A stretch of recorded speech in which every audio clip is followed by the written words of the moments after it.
오늘은 종교개혁 주일입니다.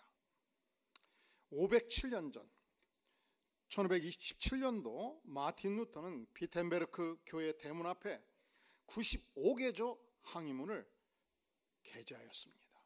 이것을 통해서 그 시대 단 하나의 종교, 거대한 캐톨릭 세력을 향해서 선전포고를 한 것입니다. 당시 캐톨릭은 면죄부를 판매하는 데 열을 올리고 있었습니다.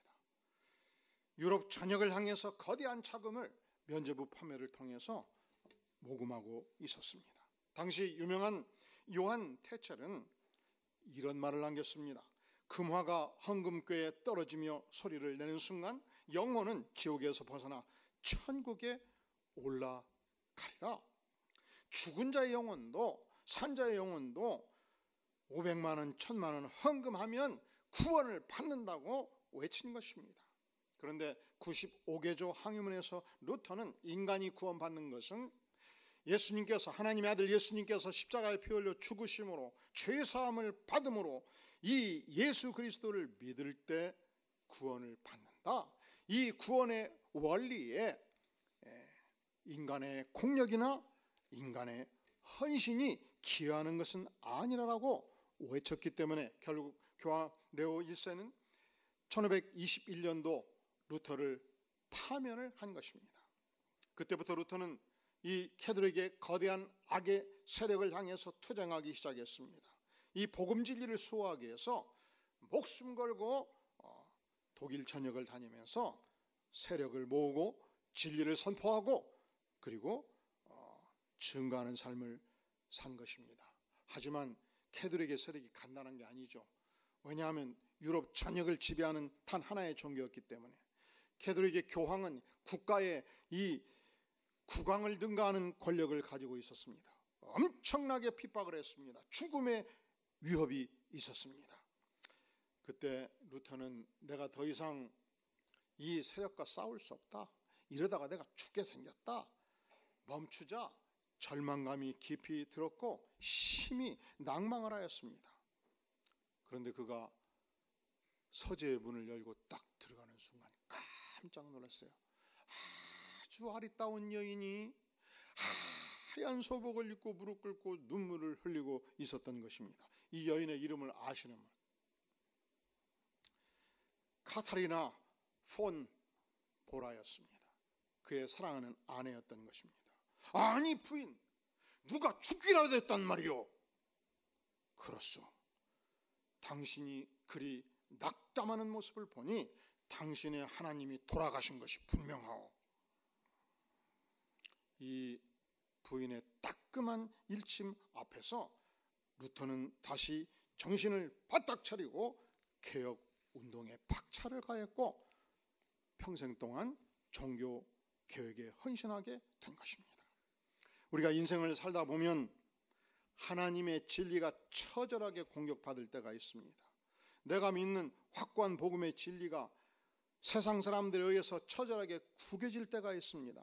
복음의 진리가 이렇게 저렇게 처절하게 공격받을 때 하나님의 사람들은 과연 어떻게 대처를 해야 되겠습니까? 오늘 바울 사도가 그러한 상황 가운데 처해 있었습니다. 바울은 하나님께서 직접 자신에게 이 복음의 진리를 명확하게 계시로 받고 무려 14년 동안 이 복음의 진리를 연구하였고 전파하였고 가르쳤습니다.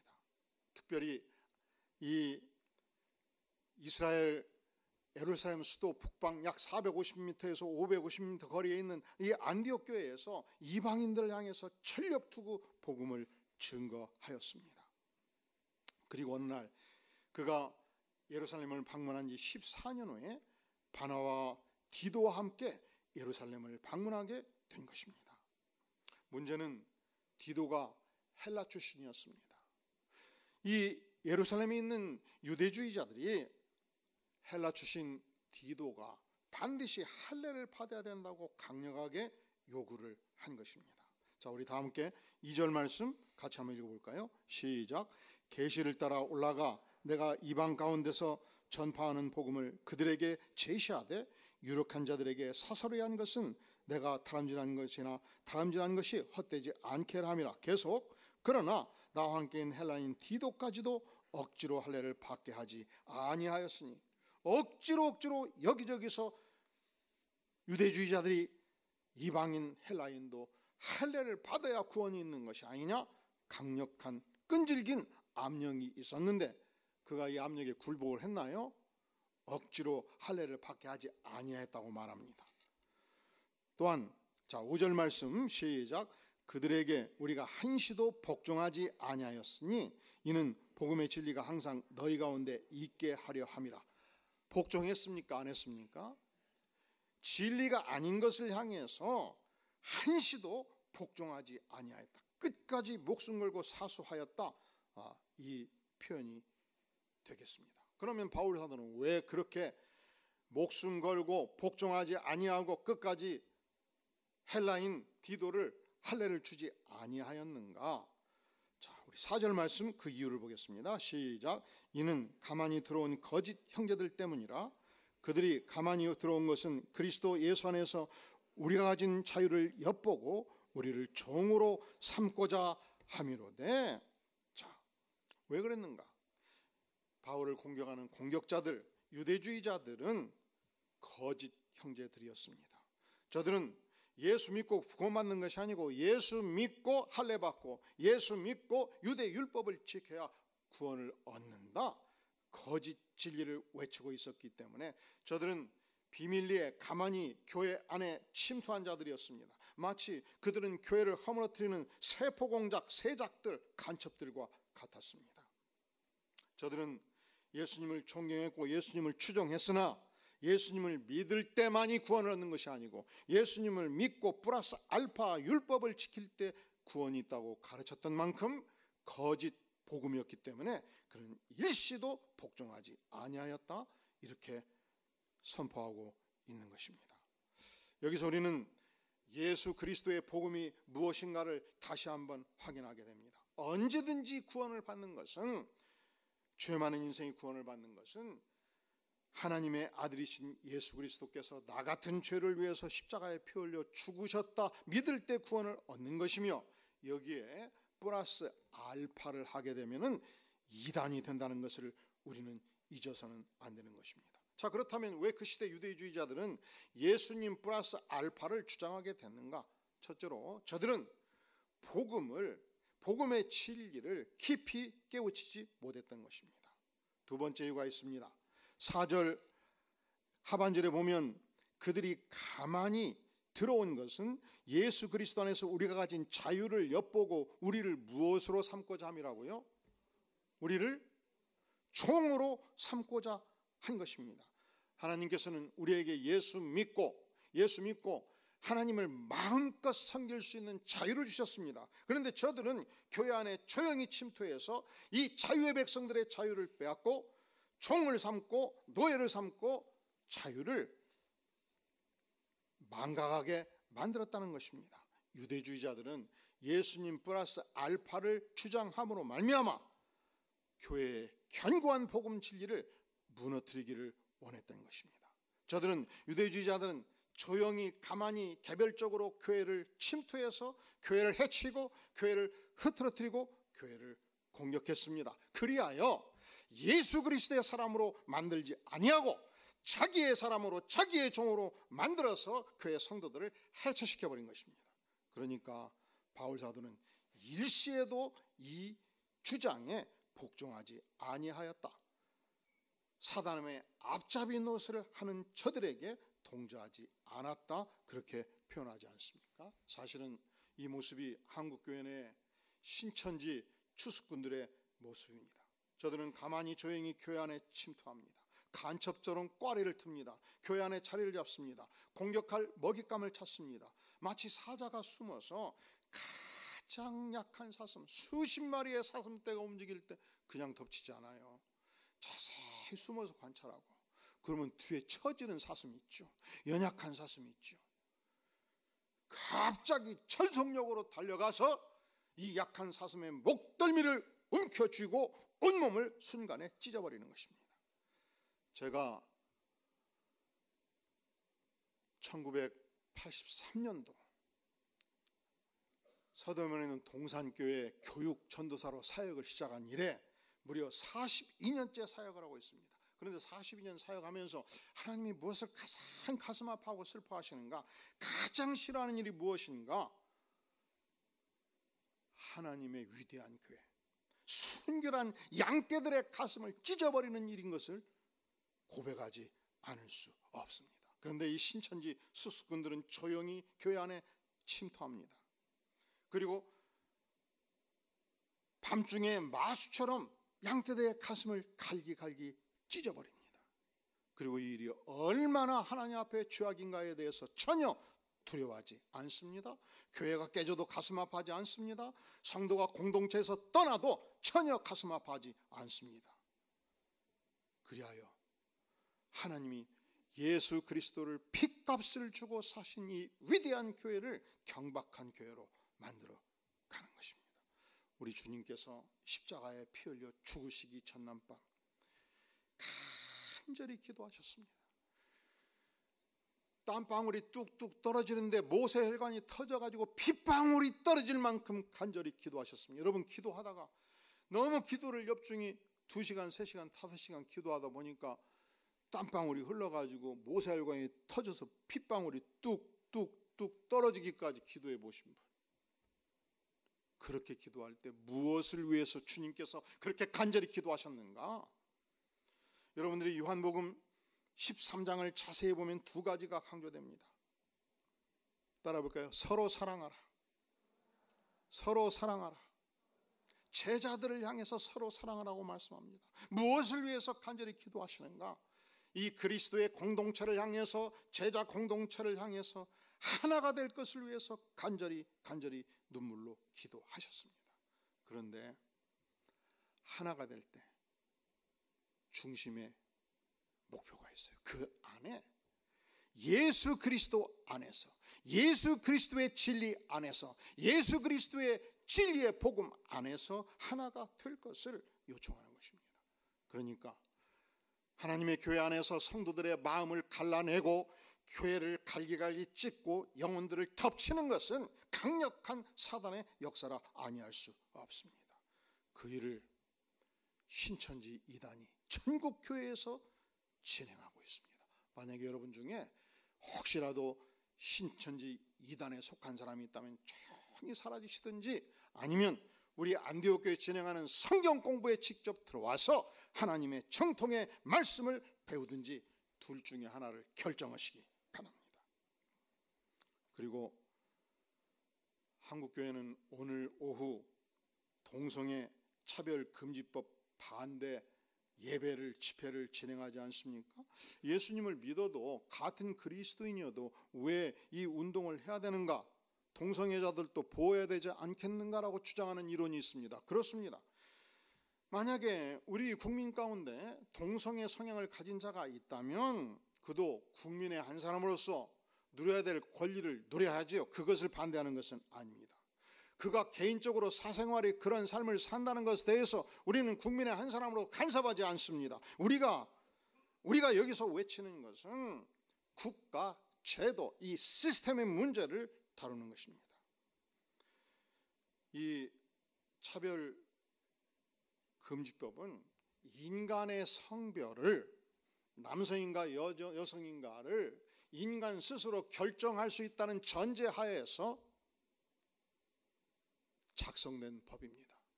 그런데 성경은 하나님께서 아담을 직접 창조하시고 아담의 갈비뼈를 뽑아서 하나님께서 직접 여성인 하와를 만드셨습니다. 그러니까 남성과 여성을 결정하는 것은 인간입니까? 창조주 하나님이십니까? 우리는 창조주 하나님이 인간을 출생할 때부터 남자는 남자로 여자는 여자로 하나님이 결정했다고 믿습니다. 그리고 이것은 불교도 유교도 모든 종교가 기본적으로는 이 창조 질서를 전제합니다. 그러니까 한국민의 약 99%가 기본적으로 남성은 남성이고 여성인 여성이라는 사실에 대해서 다른 생각을 갖고 있지 않아요. 그런데 차별금지법은 남녀의 성별 결정은 내가 직접 한다. 그래서 나는 남성인데 여자가 되고 싶다 할 때 내가 결정해서 병원 가고 다 여자로 만들어버려요, 몸을. 그리고 한 단계 더 나갑니다. 왜 그렇게까지 할 필요가 있냐? 병원 가서 돈 들여서 할 필요가 없다. 내 생각이 나를 결정한다. 전혀 수술하지 않고 내가 남자임에도 불구하고 내가 여장을 하고 여자 옷을 입고 옷장에서 남자 옷을 다 제거하고 여자 옷을 채워놓고 여자 옷을 입고 학교에 출근해서 나는 태어날 때는 남자로 태어났으나 내가 여자로 결정했다 하고 가르칠 때에 학교는 이걸 받아들여야 된다. 학생들과 모든 교사들은 이것을 인정해야 된다라고 차별금지법과 그 계열에 5년, 10년, 20년 갈 때 이 방향을 향해서 법이 가고 있다는 것이죠. 두 번째로 성적 지향을 개인적 취향으로 인정하는 것입니다. 그러니까 우리는 국민 대다수는 남성이 사랑하는 여성을 만나서 마치 하나님께서 하와를 창조해서 아담을 창조해서 하와를 만나게 하셔가지고 사랑을 알게 하시고 이는 내 살 중에 살이요 뼈 중에 뼈라고 고백해서 결혼하도록 하나님께서 제도를 만드신 것에 대해서 우리는 기본적으로 하나님의 결정이라고 믿습니다. 그런데 성적 지향의 다양성을 인정할 경우 동성애도 정상으로 보는 거예요. 남자가 남자를 사랑해서 결혼을 합니다. 여자가 여자를 사랑해서 결혼을 합니다. 아니 나는 한때 여자를 사랑했고 나는 이제 5년 후부터는 남자를 사랑할 것입니다. 범성애. 나는 낮에는 남자지만 남자를 사랑하고 밤에는 여자를 사랑하겠습니다. 주야성애 해가지고 16개의 성을 현재 인정하고 있고 앞으로 10년이 지나면 32개의 성으로 발전한다고 말합니다. 이 모두가 하나님의 창조를 향한 반역이라고 우리는 믿는 것입니다. 따라서 이 차별금지법이 통과되고 그리고 발전해 나갈 때 미래 사회의 문제점은 무엇인가? 첫째로 지금 제가 이 설교를 하면요 경찰이 입구에서 기다렸다가 녹취록 가지고 그냥 체포해 가는 거예요. 벌금을 때리는 거예요. 그리고 유튜브 전체를 다 막아버리는 것입니다. 두 번째로 교회에서 한 전도사님을 채용하기로 했습니다. 면접을 했습니다. 이력서를 받았습니다. 근데 뭐가 이상해서 다 좋은데 이상해서 30분부터 면접을 해봤어요. 그랬더니 이 남자 전도사님께서 지금 10년째 살고 있대요. 지금 지난 24년도 7월에 대법원은 남자 동성애자가 남사 동성애가 같이 살고 있는데 한 사람은 직장 다니고 한 사람은 직장을 안 다녀요. 그래서 이것을 부부로 의제하고 부부로 간주하고 의료보험을 적용하기로 결정했지 않습니까? 이게 동성애를 법제화하는 1단계예요. 이제 2단계는 신고하면 받아주게 가는 것이죠. 그런데 1시간 반 면접을 했는데 마지막 10분 얘기하다가 10년째 동성애자 남성과 살고 있다는 걸 알았어요. 그때 우리 교회는 동성애자 전사님을 안 뽑습니다 하면 제가 체포될 수 있어요. 벌금을 물어야 돼요. 인권 침해를 했다고 그래서. 그럼 어떻게 해야 됩니까?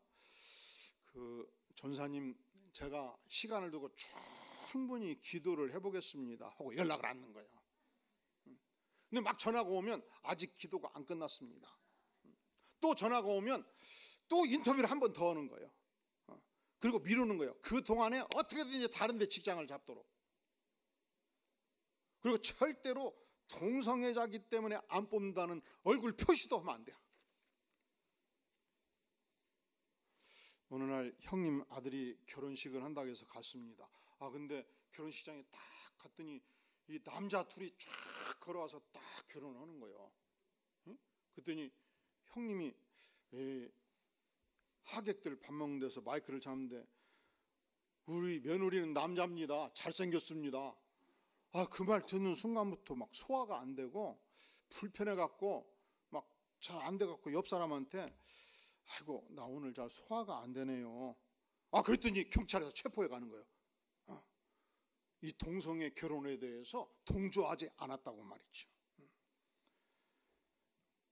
제가 초등학교를 다닐 때는 교과서에 남자 엄마 남자 아빠, 여자 엄마 그림이 있고, 그리고 애기, 남자 애기, 여자 애기, 남자 애기 이렇게 한 3명 있고 엄마 아빠가 대화하는 게 나왔거든요. 이것도 차근법이 통과된 그 이후 인권 침해라고 고소하면 교과서를 이렇게 바꾸는 거예요. 남자 아빠, 남자 엄마, 애기들, 여자 아빠, 여자 엄마, 애기들, 그리고 16개 성으로 간다고 생각을 해보세요. 이 남성 동성애자의 삶을 연구했던 카메론 박사는 이 남성 동성애자들은 평균 수명이 약 24년 정도 단축된다고 말합니다.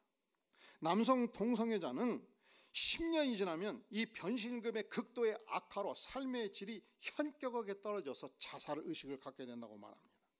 미국에서 2012년도 매독 환자의 75%가 남성 동성애자들이었습니다. 2014년도 신규 매독 환자의 83%가 게이였습니다. 미국에서 에이즈 감염자의 70%가 게이 출신이었습니다. 한국은 그 비율이 훨씬 더 높아요. 18세에서 19세 에이즈 감염자의 93%가 게이입니다. 한국의 에이즈 진료비는 2006년도 160억이었고 9년도 2015년도 810억 원, 약 5배가 증가했습니다. 그리고 에이즈 환자들의 진료비는 의료보험에서 공단에서 전액을 부담하는데 그 비용을 현재 전 국민이, 여러분들이 열심히 뒷받침하고 있는 것입니다. 그리고 아직 차근법이 통과되지 않았음에도 불구하고 국가인권위원회의 권면사항은 이렇습니다. 제가 지금까지 언급한 모든 사실들을 발표하지 말라 해요. 그리고 차근법이 통과하면 저는 이 설교를 하고 고발당하면 벌금을 내고 또 잘못하면 체포될 수 있단 말이죠. 이 명백한 진리를 사실로서 공표할 수 없을 때, 자, 어떤 피해를 국민들은 받게 되는가? 저들의 질병 치료비를 앞으로 5년, 10년, 20년, 30년 세월이 감에 따라서 5배, 10배, 20배 계속 가중되는 비용을 국민들이 부담한다는 이 명백한 사실을 속이는 게 되겠죠. 두 번째, 이 사실을 알았다면, 동성애자의 삶을 사는 것이 삶의 질을 급격히 떨어뜨린 것을 알았다면 미래의 청년들이 건강하게 살 수 있음에도 불구하고 저들의 건강을 해치는 것이 아니겠습니까? 오늘날 전 세계는 담배를 필 때 그 담배의 해악이 얼마나 큰지 계속적으로 발표하도록 되어 있습니다. 대한민국도 여러분 담배각을 딱 보면 요즘은 잘 모르겠는데 담배를 필 때 폐가 어떻게 망가지는지 그림을 직접 넣어주는 거예요. 그러면 담배 피는 사람이 하면서 그림 보면서 기분이 어떻겠어요? 기분이 상하겠죠. 이것을 우리는 인권 침해라고 말하지 않아요. 기분이 상함으로써 담배 2갑 필 것 1갑 피게 만들어서 그 영혼을 살린다고 보는 거예요. 건강을 보장한다고 보는 거예요. 마찬가지로 이 동성애자의 삶의 결과가 어떻게 진행되고 있는지 이 사실을 발표함으로 말미암아 우리는 저들을 보호한다고 믿는 것입니다. 왜 우리가 차별금지법과 그 발전 과정을 반대하는가? 첫째로 하나님의 명백한 창조 질서를 파괴합니다. 국민의 95% 이상의 정서적 의견에 반합니다. 하나님의 주권과 진리에 반합니다. 미래의 젊은이들의 생명과 건강을 보호할 수가 없습니다. 결정적으로는 보세요. 우리는 어떤 사물에 대해서 자유로이 의견을 표명할 수 있는 자유민주주의 국가입니다.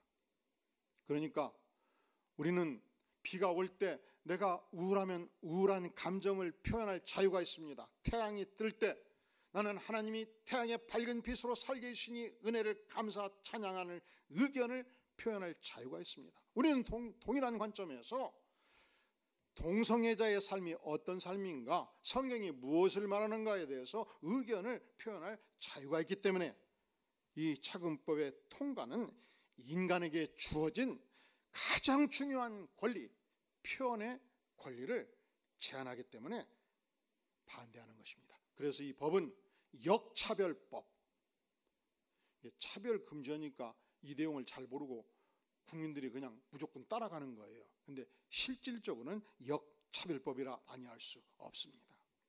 진리의 복음이 공격받을 때 하나님의 사람들은 어찌해야 되는가? 첫째로 이 복음의 진리를 위해서 절대적으로 사수하는 것입니다. 타협하지 아니하는 것입니다. 양보하지 아니하는 것입니다. 왜냐하면 복음의 위대한 진리이기 때문에, 왜냐하면 삼위일체 하나님 예수 그리스도 성령의 하나님 자체가 복음이고 진리이기 때문에 우리가 복음 진리가 공격받을 때 우리 하나님의 사람들은 과연 어찌해야 되는가? 바울 사도는 이 예루살렘 성전에 올라갔을 때 기둥같이 여기는 그 시대에 위대한 하나님의 사람들, 지도자들을 함께 만났습니다. 교류했습니다. 그들을 또 바울 안에 있는 복음 진리의 내용을, 그 은혜를 알도록 도와주었고 연대하였습니다. 자, 우리 9절 같이 한번 읽어볼까요? 시작. 또 기둥같이 여기는 야고보와 게바와 요한도 내게 주신 은혜를 알므로 나와 바나바에게 친교의 악수를 하였으니 우리는 이방인에게로 그들은 할례제게로 가게 하려 함이라. 기둥같이 여기는 야고보, 게바, 요한도 내게 주신, 바울 사도 심령에 주신 복음 진리의 그 은혜를 알게 되었다는 것입니다. 그리고 함께 이 복음 진리를 위해서 힘써 사역을 하고, 그 대신 우리는 바울 사도 일행은 이방인들을 향해서 열심히 사역하고, 그리고 야고보, 게바, 요한은 할례자들, 유대인들을 향해서 열심히 연대하여 복음 사역을 했다고 성경은 기록하고 있지 않습니까? 또한 2절에서 보면은 계시를 따라 올라가 내가 이방 가운데서 전파하는 복음을 그들에게, 예루살렘의 지도자들에게 제시했습니다. 그리고 유력한 자들에게, 지도자들에게 개인적으로 상세하게 보고를 했다는 것입니다. 왜냐하면 그렇게 함으로써 내가 지금까지 하나님이신 이 위대한 복음 진리의 전파, 다름질한 것을 결코 헛되하지 않겠다 선포하지 않습니까? 그러니까 이것은 무엇을 의미합니까? 나에게 하나님께서 복음 진리를 주셨다면 동시에 이 복음의 진리를 주신 지도자들과 함께 연대하고 한데 연합하고 함께 힘을 합쳐서 전진하는 모습을 보여주는 것입니다.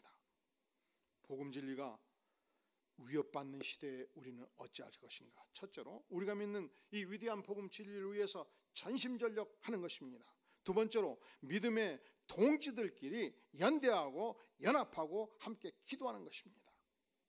성경은 잠언 22장 6절에서 말씀하기를 마땅히 행할 길을 아이에게 가르치라. 그리하면 늙어도 그것을 떠나지 아니하리라. 다음 세대를 향해서 열심히 이 진리를 가르칠 것을 우리에게 교훈하고 있습니다. 얼마 전 죽전 안디옥 교회도 어린이들을 초청해서 안디옥 월드를 열었습니다. 어린이 좋아하는 모든 프로그램을 다 넣은 거예요. 이 광교는 바로 교회 옆에 어떤 광장이 없잖아요.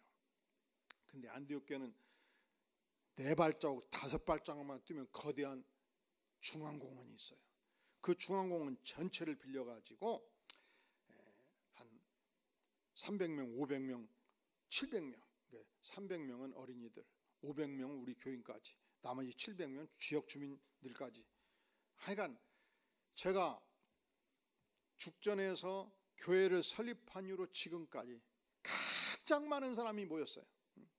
그리고서 이제 마지막 프로그램이 선물을 주는 프로그램인데, 추첨을 해서 선물을 주는 프로그램인데, 마지막 주는 물건이 어린이 좋아하는 15만 원짜리 물건이었어요. 딱 들고, 이 물건은 추첨하지 않고 퀴즈를 맞추면 주겠다. 콩 심은 데 콩 나고 팥 심은 데 팥 난다. 이 확고한 법칙을 아는 어린이, 법칙 이름이 뭐냐? 근데 10명이 손을 드는데 다 틀렸어요. 그래서 다시 물었어요. 이 법칙은 시작이 맨자로 시작한다. 그랬더니 한 어린이가 번쩍 들어가지고 맞췄어요. 그게 무슨 법칙입니까? 멘델의 법칙. 무슨 법칙? 과학적으로 실험을 해서 입증이 되는 것, 과학적으로 역사적으로 확증이 되는 것은 법칙이라고 해요. 연력학 제1의 법칙, 연력학 제2의 법칙, 이건 절대적으로 이루어지는 법칙들이에요. 그러니까 인간과 결혼해서 10년 후 인간이 나오고 100년 후 인간이 나오고 1만 년 후 인간이 나오는데 이게 멘델의 법칙이에요. 그런데 진화설은요 반대예요. 원숭이가 진화해서 인간이 된다는 거예요. 그래서 1980년 10월 시카고 자연사 박물관에서 전 세계 진화론자들의 최정상급들 박사들 160명이 모여서 3일 동안 모든 논문을 모아놓고 대진화가 가능한가? 이 한 주제로 토론을 벌였어요. 뭐가 가능한가? 진화가 소진화가 있고 대진화가 있죠. 여러분 개를 보면요, 시베리아 산 개는 우리 동네에 큰 개는요 거의 저만해. 아니 아파트에서 저 개를 키우면 참 쉽지는 않겠다.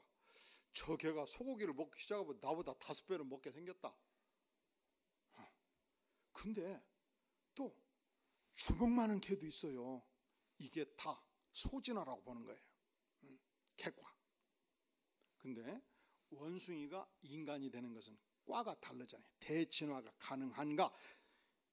3일간 그 많은 논문들을 발표하고 조사를 했는데 처음부터 끝까지 참여했던 기자의 결론은 이렇습니다. 이 160명의 학자들이 발표한 내용의 결론은 종과 종의 변화를 확증할 만한 그 어떤 법칙도 존재하지 않는다. 그러니까 첫째로 원숭이가 인간까지 갈 때 이 진화의 이론에 의하면 단 한 번에 갈 수가 없는 거예요.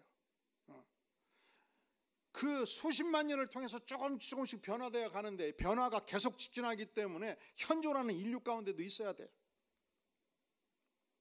저는 50% 인간이고 저는 50% 원숭이입니다. 이런 게 있어야 된다고. 물어보세요. 양옆에 몇 프로 인간인가? 물어보세요. 우리는 100% 인간뿐이에요. 원숭이한테 물어보세요. 100% 원숭이 뿐이에요.